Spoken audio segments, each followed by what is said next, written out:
जय माता दी प्रिय दर्शकों।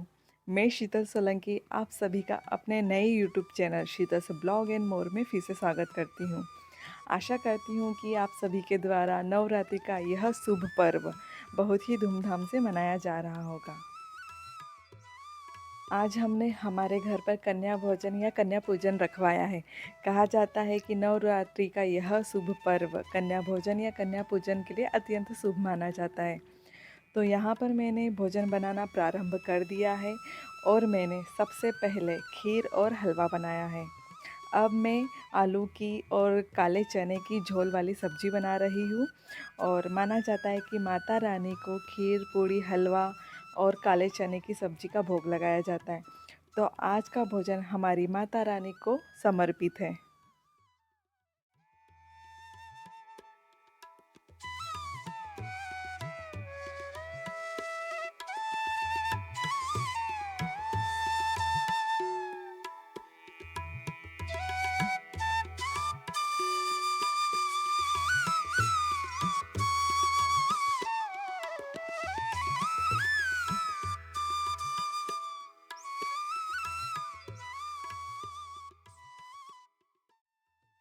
भोजन सामग्री बनकर तैयार हो चुकी है और यहाँ पर माता रानी के लिए मैंने भोजन थाल परोसना शुरू कर दिया है।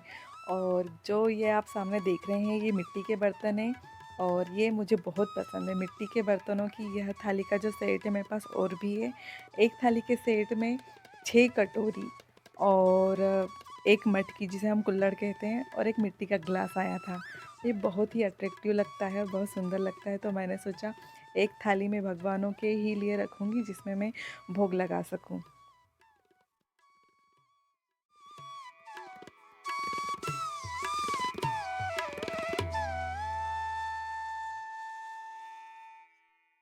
तो यहाँ पे इस थाल में मैंने हलवा और खीर परोस दी है। अब मैं यहाँ पे सब्जी परोस रही हूँ और फिर पूरी रखूँगी। मुझे पता नहीं है कि कितनी पूड़ी रखते हैं, तो यहाँ पे मैं 5 पूड़ी रखूँगी। और उसके बाद में माता रानी के लिए पीने के लिए भोजन के बाद जो जल लगता है वो जल रखूँगी इस ग्लास में। और ये जल जो है मैं रखने वाली हूँ नर्मदा नदी का। हमारे यहाँ पे नर्मदा नदी प्रवाहित होती है और वहाँ पे मैं गई थी नर्मदा नदी में गर्मियों के टाइम पे। तो वहीं से मैं कुछ जल लेके आई थी और वह जल बहुत टाइम से शुद्ध जल रखा हुआ था मेरे पास। तो मैंने सोचा कि ये जल मैं आज माता रानी को समर्पित करती हूँ। और देखिए कि ये थाल कितनी प्यारी, कितनी सुंदर लग रही है और ये पूरी तरह से माता रानी का भोजन रेडी हो चुका है।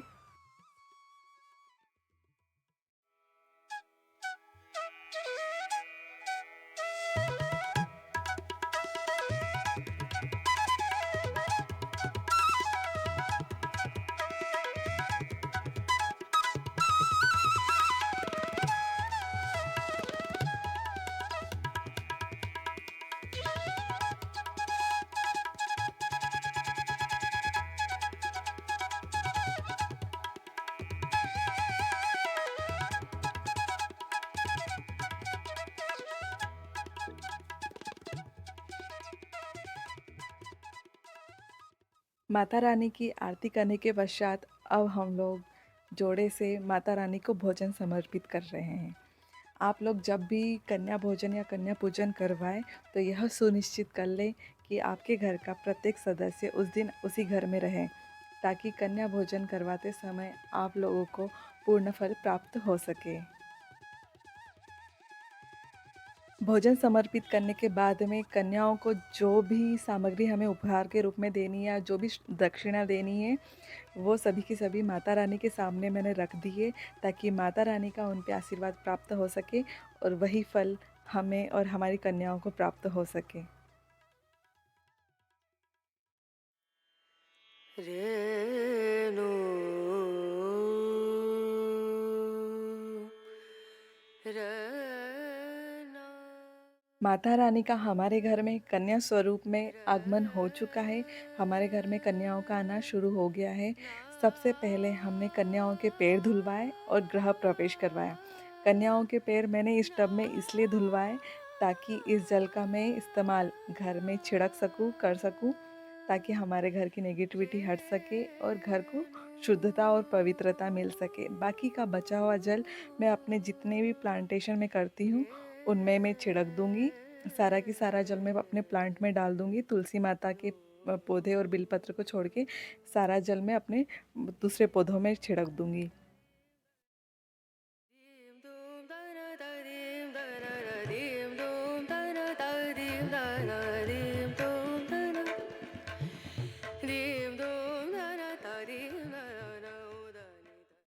कन्याओं का घर में प्रवेश हो गया है। गृह प्रवेश करवाने के बाद में कन्याओं को अपने अपने आसन पर विराजमान करवा दिया है मैंने।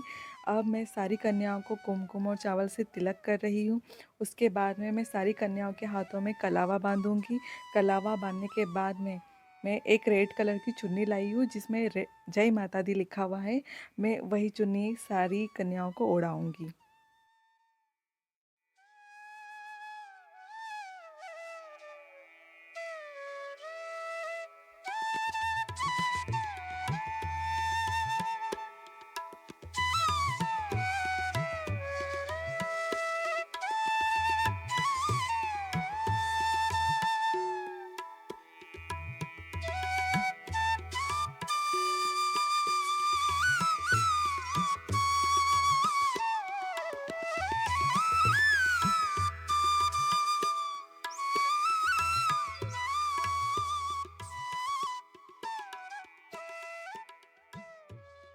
तिलक करने के बाद में सारी कन्याओं को अब मैं यहाँ पे हाथों में कलावा बांध रही हूँ।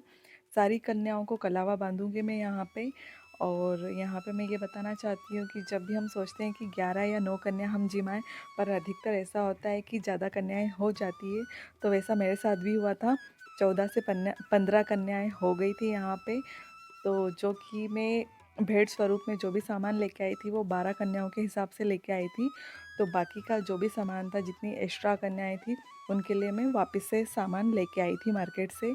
कलावा बांधने के बाद में अब यहाँ पे हम लोग मिल के अलता लगा रहे हैं। अलता जो कि रेड कलर का होता है, वही सारी कन्याओं को हाथों और पैरों में हम अलता लगा रहे हैं यहाँ पे।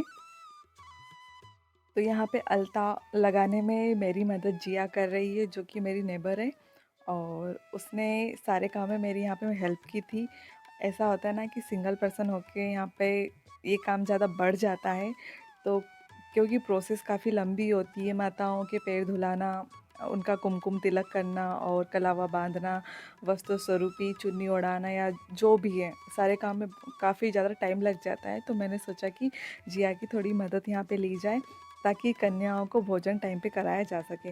वैसे भी मुझे ये सब करने में 30 मिनट्स, आधा घंटा तो हो ही गया था ये सब करते करते, क्योंकि काफ़ी ज़्यादा टाइम लग ही जाता है इन चीज़ों में यहाँ पे।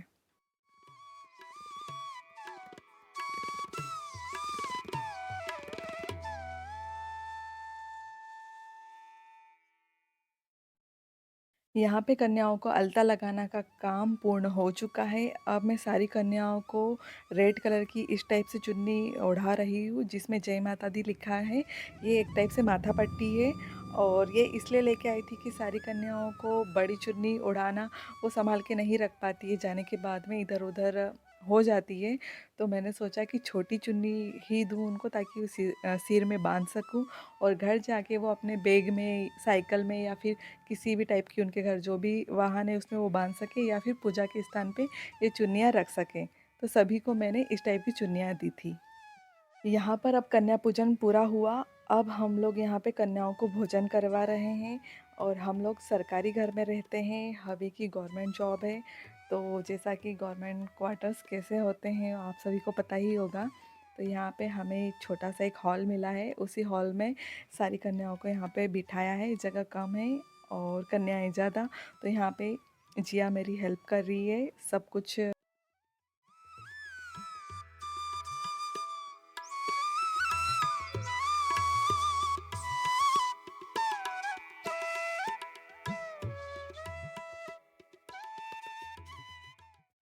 इस छोटी सी जगह में साड़ी पहन के परोसना मेरे लिए थोड़ा सा मुश्किल हो रहा था।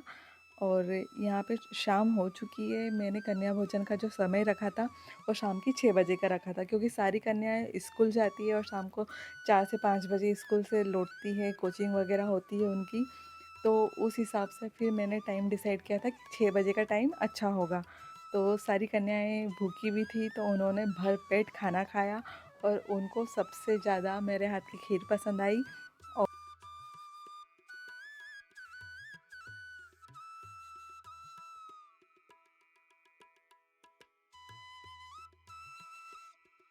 कन्या भोजन भी अब संपूर्ण हो चुका है और सारी कन्याएं बहुत खुश है, क्योंकि अब उन्हें यहाँ पे गिफ्ट मिलने वाला है, कुछ उपहार मिलने वाला है। और सारी कन्याएं इस टाइम का बहुत बेसब्री से इंतज़ार करती है कि अब उन्हें कुछ ना कुछ गिफ्ट मिलेगा। तो यहाँ पे आप कन्याओं की खुशी देख सकते हैं कि वो कितनी खुश है जब उन्हें गिफ्ट दिया जाएगा।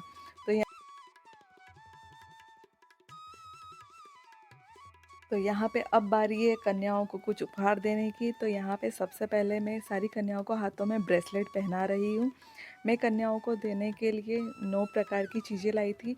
उन 9 प्रकार की चीज़ों में हाथों में पहनने वाला एक ब्रेसलेट था और वो सभी को मैं यहाँ पे पहना रही हूँ। और फिर थी चुन्नी माथा पे जो पहनी है सब ने, उस टाइप की चुन्नी थी। एक प्लेट थी, ग्लास था, मेहंदी का कोन था, टॉफ़ीज़ थी और फ्रूट थे और ग्लास था, प्लेट थी, काफ़ी सारी चीज़ें थी जो कि आप आगे देखेंगे।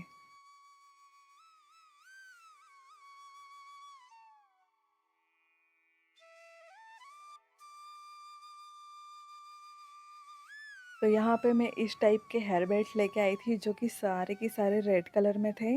और यही रेड कलर के बेल्ट में सभी को पहनाऊँगी, हेयर बेल्ट।